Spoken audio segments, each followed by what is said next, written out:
اس video میں ہم تشبیہ کے بارے میں بات کریں گے۔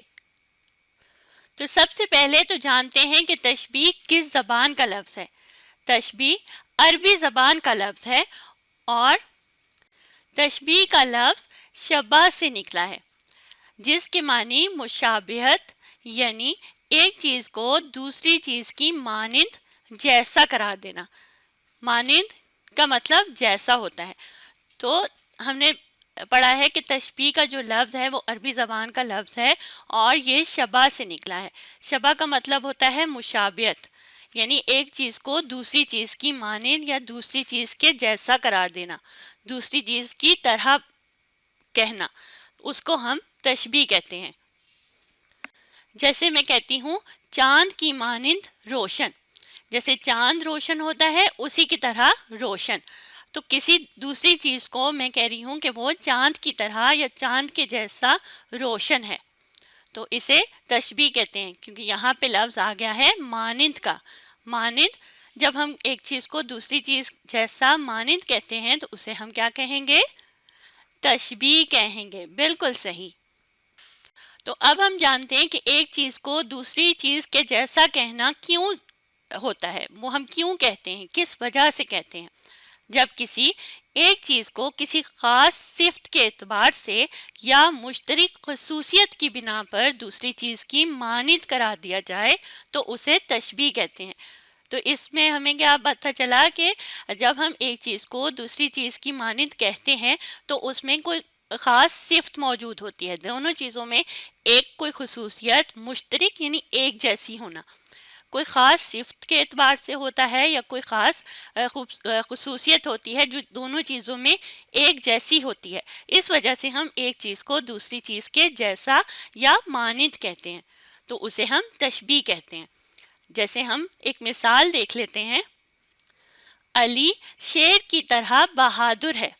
اب یہاں پہ علی اور شیر کا ذکر ہے کہ وہ اس کی طرح بہادر ہے، کی طرح تشبیہ ہے کہ تشبیہ کے لفظ استعمال کیا طرح کا، اور یہاں کس خصوصیت کی بنا پر ان دونوں کو ایک جیسا شیر کی طرح علی کو کہا کہ وہ بہادر ہے۔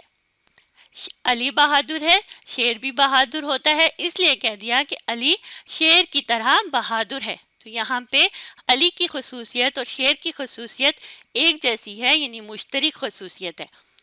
کیا خصوصیت ہے؟ بہادری کی خصوصیت ہے، یعنی وہ دونوں بہادر ہیں، علی بھی اور شیر بھی۔ اسی طرح ایک ہم شعر دیکھ لیتے ہیں، زندگی ہے یا کوئی طوفان ہے، ہم تو اس جینے کے ہاتھوں مر چلے۔ یہ ایک شعر ہے اور شاعر اس شعر میں پہلے مصرعے میں کہتے ہیں زندگی اور طوفان۔ تو ہم نے دیکھا کہ اس شعر میں زندگی اور طوفان کے دو الفاظ استعمال ہوئے اور ان دونوں کو ایک جیسا کہا ہے، یا زندگی ہے یا یہ طوفان ہے۔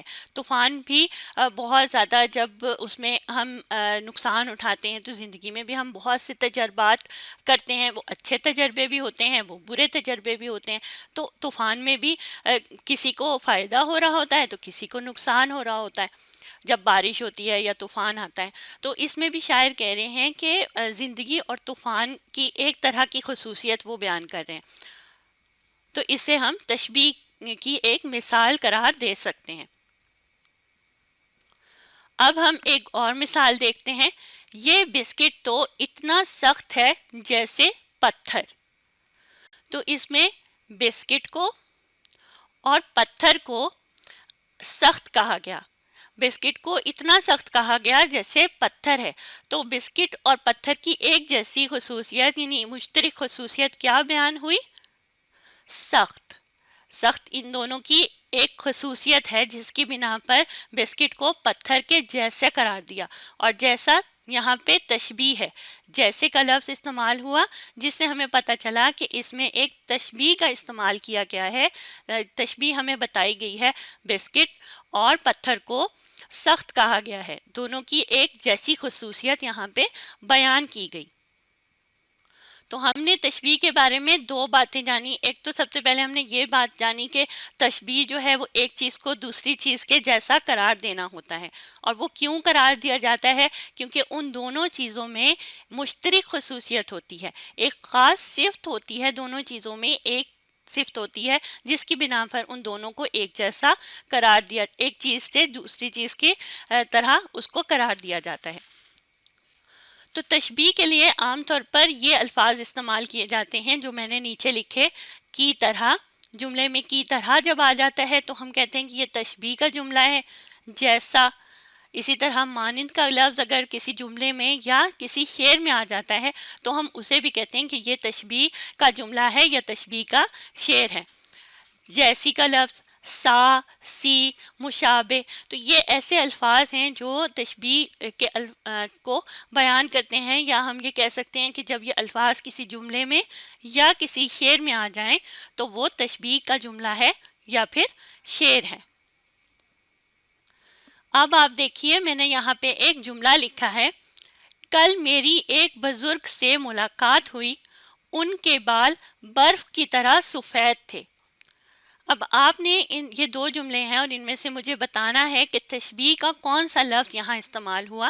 جیسے ہم نے اوپر پڑھا نا کہ تشبیہ کے لیے مختلف لفظ استعمال کیے جاتے ہیں جس سے ہمیں پتہ چلتا ہے کہ اس جملے میں یا اس شعر میں تشبیہ کا استعمال کیا گیا ہے.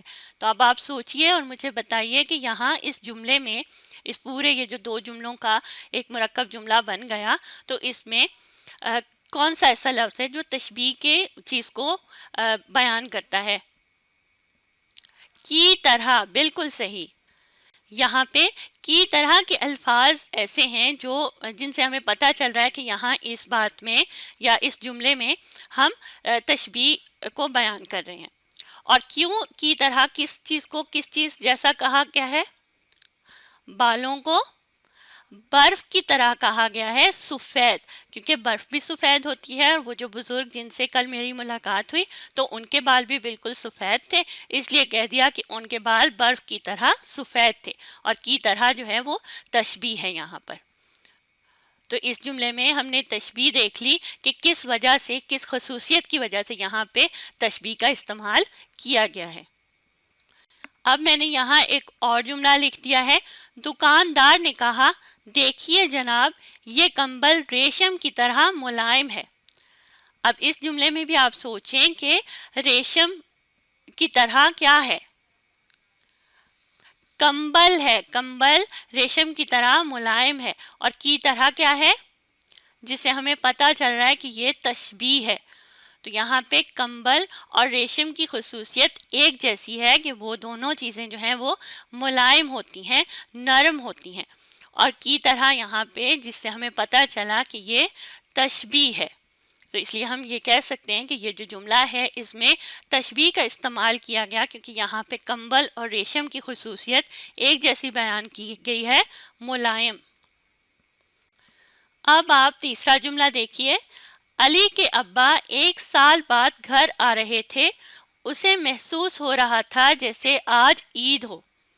اب بتائیں کیا ہے یہاں پہ، کون سا ایسا لفظ ہے جسے تشبیہ کے طور پر استعمال کیا گیا ہے؟ جیسے کا لفظ، بالکل صحیح.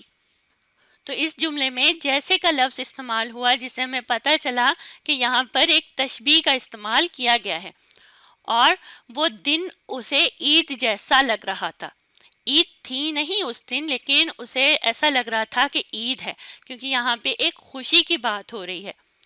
علی کے ابا 1 سال بعد گھر آ رہے تھے، یہاں پہ علی کو خوشی بہت زیادہ ہو رہی ہے اور اسے ایسا محسوس ہو رہا تھا کہ آج عید ہو، یعنی عید کے دن کی طرح کی خوشی اور عید کی طرح کی رونق ان کے گھر میں تھی اور اسے خوشی بھی ایسی ہی ہو رہی تھی. تو اس لیے یہاں پہ جیسے کا لفظ استعمال کیا گیا. تو آج ہم نے تشبیہ کے بارے میں جانا. آپ نے اس ویڈیو کو دوبارہ دیکھنا ہے اور ساتھ ساتھ پڑھنے اور سمجھنے کی کوشش کرنی ہے.